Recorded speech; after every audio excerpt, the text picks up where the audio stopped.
What is up, you guys? It is your boy Mr. What If here, bringing you another brand new little video on my YouTube channel.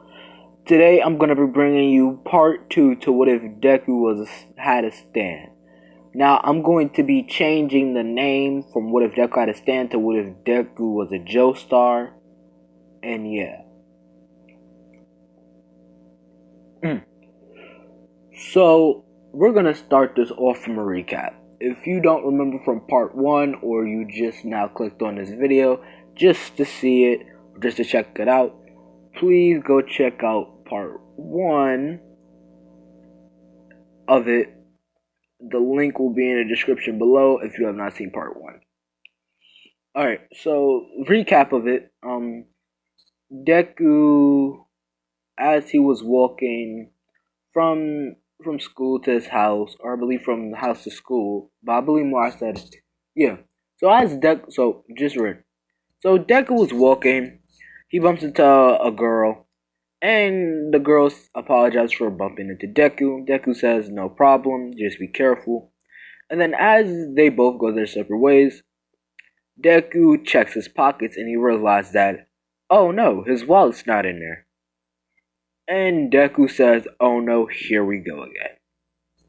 So I agree with him on that. I agree on him with that part. So let's go again for this video. So Deku turns around and chases after the girl. The girl turns back around just to make sure nobody's following her. But she turns around and she sees that Deku's right behind her, catching up quite fastly. So she's thinking that this guy might have somewhat of an enhancement type quirk if he's catching up to her this quickly. And then she quickly turns into an alleyway, and as she's running, before she turns into the alleyway, she bumps into another guy with a blue jacket on, taking his wallet as well. And then the kid in the blue jacket turns around to say, wait, you stole my wallet, and then he runs after her as well. And then Deku is in his head saying, wow, she just steals from anybody that she crosses right in front of. And then Deku and this kid with the blue jacket is running after this girl. The girl turns into an alleyway where she keeps running. She jumps over a gate. Now she's running. She bumps into a bunch of street punks. And then we resume to seeing Deku and the boy in the blue jacket jump over the gate as well. And this is when the boy in the blue jacket would step up and say, what do you think warning, flash warning. There will be mature language, so I'm about to use mature language for the remainder of the video. So if you do not accept mature language, or you don't really, like cussing all that well, but you have been warned.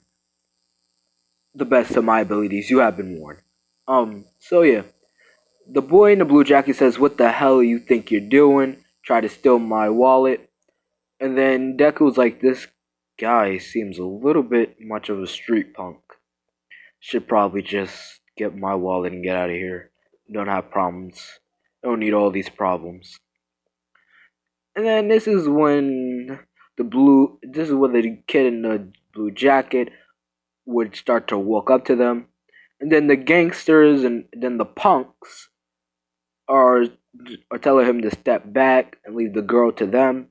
And then the boy in the blue jacket says, I don't care what you do to the girl. I just want my damn wallet back. And then the boy in the blue jacket turns around and sees Zuko.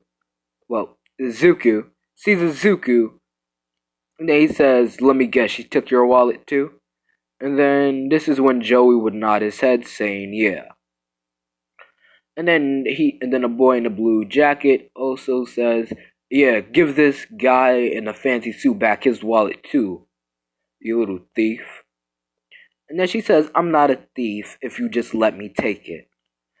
And then this is the boy in the blue jacket said, alright, now you're starting to piss me off, love. And then she says, I don't care. And then she tells the punks that are surrounding her to back up, get out of her way, or there's going to be problems. And the boy in the blue jacket agrees. And this is where we will cut. And this is when Deku is like, oh no, unwanted necessary problems. Oh no. Sorry about that. We'll say, oh no, unnecessary wanted problems. And then we would cut to a boy wearing a blue jacket, and then Deku sees some, and then a boy in the blue jacket says, "All right, now it's time for me to get my stuff back." And then as the boy in the blue jacket is walking, and yes, this is what the boy in the blue jacket looks like. So as he's walking up to her, as you can see, like he's doing like a little walking position, they start to form around like some weird looking rose petals. And then Izuku is thinking, oh, this must be so those rose petals flowing around him must be his quirk. I don't know what he's much planning to do with that. And then this is when the blue-headed boy would say, now you're about to feel the wrath of my hormone. And then this is when the boy would say, alright, since you guys want to fight, I'll give you one. He quickly does an attack called Rose Hurricane, where a bunch of rose petals start to form around, creating a giant wind tunnel, knocking some of the punks back on their butts. And Deku looking at this blue jacket boy saying, not bad of an attack, but that's not gonna hold them for long. And then the boy in the blue jacket said, alright girlie, now it's your turn. Give me back the wallet or you'll suffer the same fate. And then she says, please, you can try. And then the boy in the blue jacket said, alright. I try to warn her. I try to be a good guy about it. But since you want to do this the hard way, babe, gotta do it the hard way. And this is when Deku would unleash his stand, actually stopping him. And then the boy in the blue jacket would turn around and see a white, skinny, dysfunctional figure with shackles on, all like on his arms and legs, grabbing his wrists. And then the boy in the blue jacket would say, what the hell is this? And then Izuku would say that I don't mind you taking down those punks, but when it comes down to hurting a female, that's not cool. And then the boy in the blue jacket would say, I don't care what's cool or not. Nobody steals from me and gets away with it. And then this is when Deku's stand would pull the boy. Sorry about that. This is where Deku's stand would pull the boy back, sending the boy up against the wall, and then the stand would start to walk over to the girl, reaching out its hand, and then the girl would say no. And then this is where Deku would see that the little punks are getting back up, and he would say, wow, knew it wouldn't hold them. And this is when Deku would tell his stand to move out the way, will tell the stand to move the girl out the way, which the stand happily complies to. And then the shackles on Deku's stand for the arms start to increase in size. As we all know, once a Joestar gets ready to use their stand, there's nothing they hold back. And then Deku says, go, smooth criminal. And then the stand would just rapidly say, shoot, shoot, shoot, shoot, shoot, shoot, shoot, shoot, shoot, shoot. And then, as the stand is doing a stand barrage, the boy in the blue jacket gets back up. and sees this dysfunctional figure punching incredibly fast and with such speed and force that even just the gust of wind is strong enough to push back the garbage cans and pails and move the fire escapes and everything. Like, how powerful is that thing?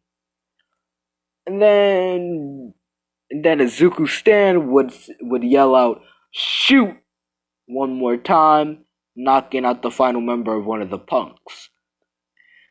This is when the girl would, and Deku would tell his Stan, "Alright, that's enough." And this is when the girl would see that how powerful that dysfunctional figure is and try to run away. And then the boy in the blue jacket would say, "Hey, where you think you're going?"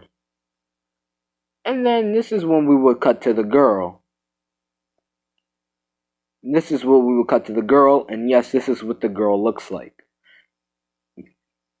And then the girl would say, "I'm just gonna go do my own thing." And then this is when the girl would say, "What's your name, by the way?"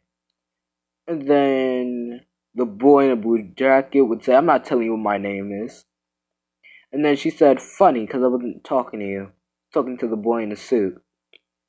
What's your name?" And then this is when Izuku would say, "My name is Joey Izuku Joestar. Joey. No Y, just Joe-E. Joe as in Joe. No Y." That's a way. And then the girl would say, "That's a weird way to pronounce your name, Joey." But hey, it makes sense. If your parents just want to name you Joe, it makes sense in a way, I guess. And this is when she would put down both the wallets and she would activate her quirk.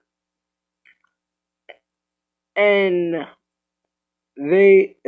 as her quirk activates, Izuku sees that the ribbon that's on her wrist would start to be engulfed in a weird reddish, would be glowing in a weird, would be surrounded in flames, in a weird aura of flames. And then she would use the thing as leverage on her arm, the ropes on her arm as leverage to get up on top of the buildings. And then Izuku will quickly yell out, "Let me guess, your quirk must be some type of fire quirk that allows you to enhance an object." And then as we see her get on top of the roof of one of the buildings, she will quickly turn around and say, "Yup, that's what my quirk can do. And by the way, my name is Lisa Rose. What's your name again?" And then Izuku would say, Joey Izuku Joestar." And then the boy in the blue jacket would say, "My name is Leo Zeppeli." And then she would say, "Leo Zeppeli and Joestar. I hope I'll see you two around." As we would cut to the boy in the blue jacket saying, "Oh yeah, you better hope that we don't see each other around." And then this is when the boy in the blue jacket would go to where she left the wallets and go pick up his wallet and Izuku's wallet. And he would hand Izuku back his wallet and say, "Wait a minute, Joestar, as in the Joestar Foundation construction business, and a little bit of heroes." And then Izuku would say, "Yeah, my family just mainly in the construction business." And he said, "Ah, not bad. So you're kind of a rich kid. No wonder you want your wallet back. Normally rich kids like yourself would, go buy yourself a new wallet and stuff it up again with cash."